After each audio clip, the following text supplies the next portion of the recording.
What's going on, guys? Connor Wells here. Welcome back to the channel. I hope you're all having a fantastic day. I hope you're all safe and well.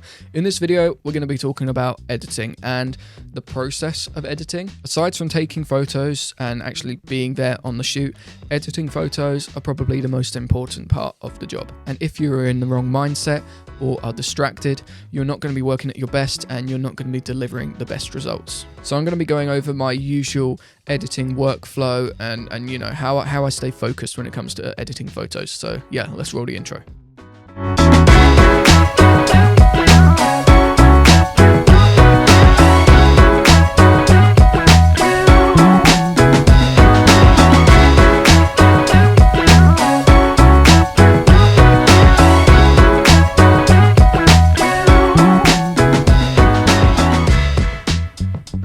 Welcome back, guys. So I'm going to be going over everything that I do to sort of prepare and get myself ready for a session of editing photos, whether it's, you know, an hour long or 2 hours long. I'm just going to be going over a few key points that I sort of like to keep in mind and things that I do to prepare when it comes to editing photos. Now, we're not going to be going into sort of all the technical stuff about editing photos. If you want to see that, I'll make a separate video.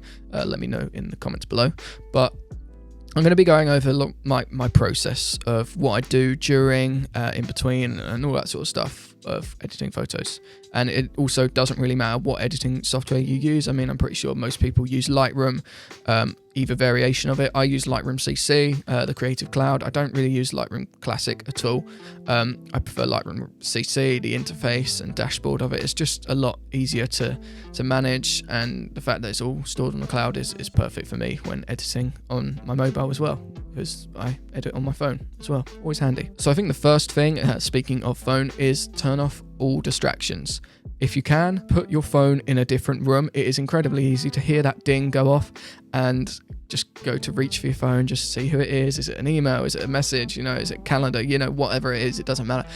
If you're working, editing photos, put your phone in a different room, or if you can't put it in a different room, put it on charge somewhere away from your desk or your station, wherever you're editing. Keep it out of arm's length, because you're gonna reach for it. I used to. Now I just sort of put my phone on a wireless charger somewhere, because wireless chargers don't charge as fast as like plugging it in. So I'll put it on a wireless charger because I'll know I need to get that battery. So I leave it there, let it do its thing, let me do my thing. It's just avoid all distractions. And another thing that I do as well is I turn on Do Not Disturb on my computer, because you know you're constantly going to get notifications through that as well, so it's a good idea to turn that off as well. Now, when it comes to actually importing my photos, obviously plugging the SD card into my computer, but then what I do is I actually import all of the raw files into a folder, into a hard drive. So that way you've got the photos there. Do not edit off of an SD card. Put the files onto a hard drive. Don't delete the photos yet, because you never know what could happen. Your hard drive could corrupt.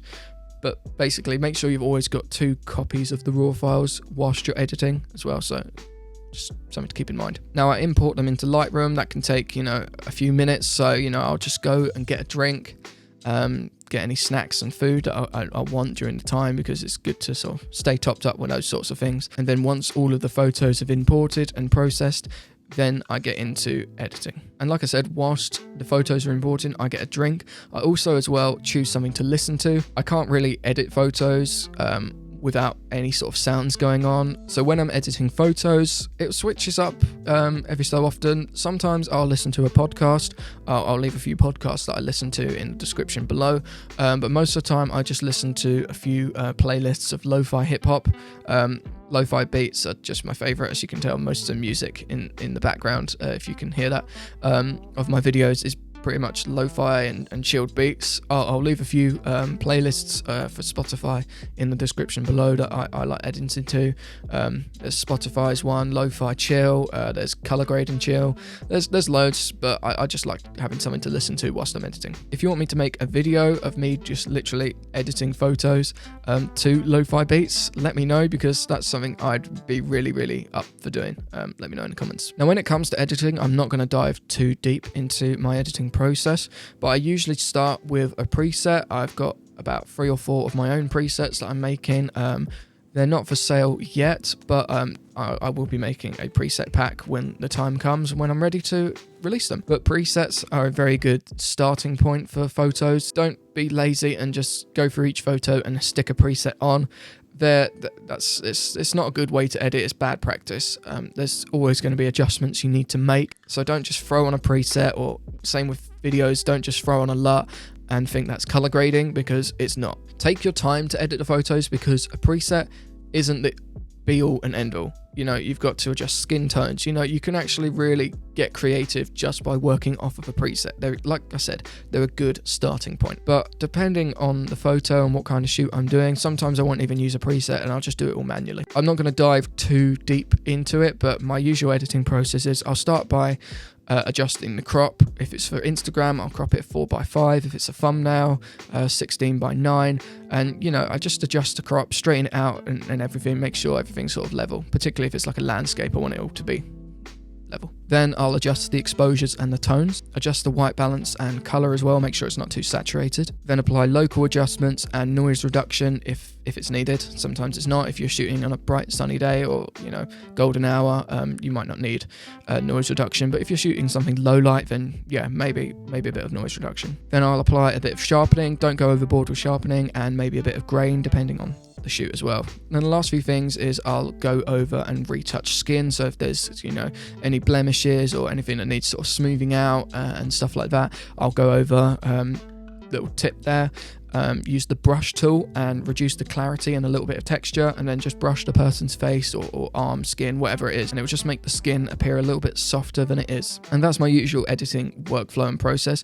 Now, if you've got, you know, 200, 300, 400 photos to edit, do not do it all in one go.